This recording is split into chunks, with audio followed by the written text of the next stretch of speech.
Welcome back to the special Friday, May 29th, 2020 edition of Pro Wrestling ThrowDown. This is Luke the Big Dog Williams, our in-studio producer Max Fury. I'm here. I'm Caleb Black, and it is time for the pay-per-view post-show. We are talking AEW's Double or Nothing. What an interesting and overall fun program that AEW put out Saturday night. Yeah, it was a lot like a roller coaster from beginning to end. It was. There was a lot of interesting choices that were made. Let's just get right into it. Opening match was, of course, the Casino ladder match. And by the way, you called the surprise entrant. I did. On our episode last week, you said the surprise entrant could be a Brian Cage, and sure as hell, it was a Brian Cage. Yeah.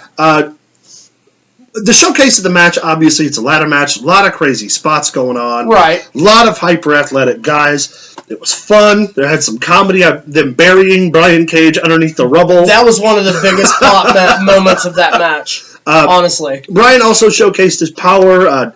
Definitely, the powerbomb on Luchasaurus was incredible. Oh, dude. Darby Allin trying to kill himself on the skateboard. Yeah, Darby Allin with the skateboard spot. I mean, it was good.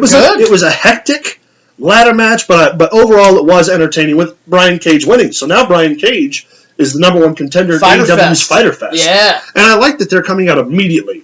They're not going to wait. They're going to put a viable fighting contender in front of Moxley, but you think that's going to set like a precedent every year where your Double or Nothing Casino contender is going to be your number one contender at Fighter Fest following? I think being Brian Cage, I don't know if I would have fought him that soon against Dean Ambrose. You know what? I completely agree with that. Because if Ambrose beats him, it kills all of the mystique, all of the everything behind Brian Cage's gimmick. Yeah. I think that one of the best parts of that match was honestly the pre-show interviews. Yeah. Where Orange Cassidy had to keep having them remind him how to win a ladder match.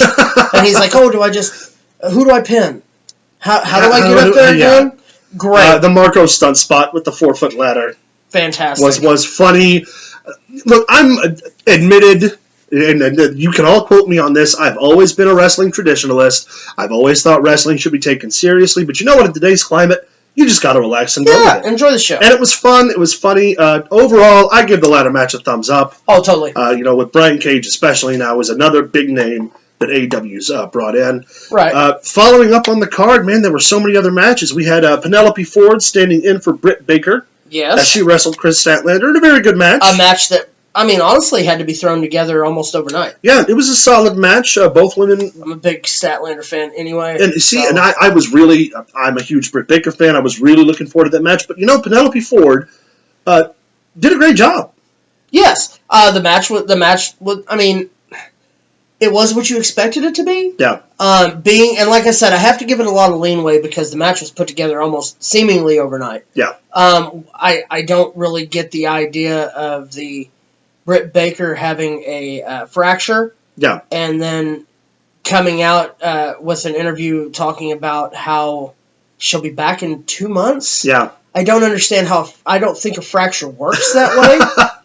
Which begs the question, why did she get pulled? Yeah. Well, I imagine, unless it was a hairline fracture. Obvious tenuous pain and inability to perform. But the match was good. Yeah, Penelope Ford stepped up to the plate. They had a great match. TNT title tournament finals. Cody Rhodes and Lance Archer. Cody Rhodes with the win. Not how I'd have booked it. Not how we booked it. The match itself, to be honest, I felt like was put together weirdly. It was choppy. Yeah. I did like that. The camera cutting to Mike Tyson yawning on the outside of the ring. Such an unfortunate after so thing much to have money done. That you know they paid for that man to be there. Yeah. I feel like the spots were rushed. I feel like they deserved a little more, I want to say oomph. Yeah. Which makes a lot more sense to me that they would have pushed. Honestly, I think they got it wrong.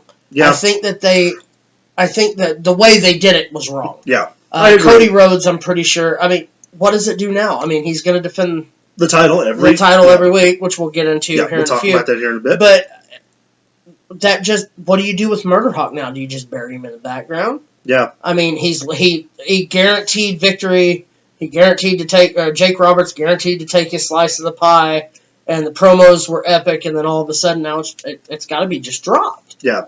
He wasn't even on TV since then, so I don't understand exactly where they're going with that. Yeah, a lot of people also gave flack to the raw look of the TNT title Tony Khan having said it was unfinished. I like it too. I don't think that... I definitely believe Archer should have been the guy to go over. Not a big fan of how they used Mike Tyson with the stare down with Jake afterward. No. Just seemed like it was put together weirdly and it felt off. However, the workhorse of the company is inarguably Cody Rhodes. Of course. He's going to represent the company every single week, which I said we'll talk about here in just a little bit. So, not the worst choice that could have been made. Out of a 5 for that match, I would probably give it a middle of the road. Yeah. 2.5. I'd give it a 2.5, 3 on the upside, but it could have been 2.5 on the up. Yeah. But there could have been so much more they could have done. Great following match. MJF and Jungle Boy. Great match. MJF's the best heel in the business. We say it every week. I mean it every week. The guy's printed money. Jungle Boy's a tremendous babyface. It wasn't a squash. No, it wasn't a squash. Jungle Boy, they worked. They did a lot of impressive back and forths. It was a great match. I'm going to give that one a 4 myself. Yeah, 4. Yeah, I go 4. Hikaru Shida wins the AEW Women's Championship. What a great win following the Hanakamura tragedy. Yeah. They were friends. They a solid 3 at least. Yeah, solid Upside. 3. Great match. Congratulations to Hikaru Shida. She's my favorite AEW female competitor, so I'm looking forward to her being on top. I like her. She's not my favorite, but she's up there. She's up there. We had an interesting match between Dustin Rhodes and Shawn Spears. I think interesting is a kind word. I think it was rushed. I didn't care for the Tully Blanchard underwear looking like a penis thing. Whatever. It was, I guess somebody thought it was funny. Dustin went over. As he should. So, I'll give that a 2.5 on the upside. What bothers me about that, though, is that you bring Shawn Spears in, you have him take out Cody in the beginning, you set him up to be this big star, to be somebody that you can base a company off of, because Shawn Spears is that talented. And then all of a sudden now you have him playing the underwear gimmick, and you have him searching for the tag team partner on Dark for the last couple months. Yeah. I don't understand the booking. Nor do I. I really thought that Shawn Spears was going to be... The way they brought him in against Cody set him up to be a great heel. And honestly, he would have been a great person to put that TNT title on and have him be the top heel of, AEW Dark. Right. And feature him on Dynamite. And it seems that, they were doing the tag team thing, and I got what they were doing. Sure. They were bringing in indie talent to do it. And then all of a sudden, 1 week it was the main focus of Dark, and the next week he wasn't even on Dark. Yeah. So, upside, but not we'll keep watching for Shawn Spears. Hopefully some more good comes out of it. 2, maybe? Yeah, I'll give it a 2. Main event time. We're going to run we're going to run quick here. Main event was the Stadium Brawl. It had a little bit of everything. It had humor. It had drama. High spots. Matt Hardy changing costumes 8 different times. Garvea being chased by the horse. Hunter Horse Helmsley is my favorite member of the Elite. And of course that one-winged angel. The one-winged angel into the box. The Inner Circle's amusing. They're entertaining when they're together. They came out as a team. They looked great. The match was fun. It wasn't a technical classic that you would have seen at WrestleMania. It wasn't supposed to be. No, but it was fun, and it got people watching. And obviously, the war between the Elite and the Inner Circle isn't over yet. A solid 4, man. Yeah, solid the upside. And of course, we'd be stupid to not mention the Dean Ambrose John Moxley and Brody Lee match for the world title. Not impressed. I liked it. It felt like a grounded, hard-hitting match, kind of an old-school feel.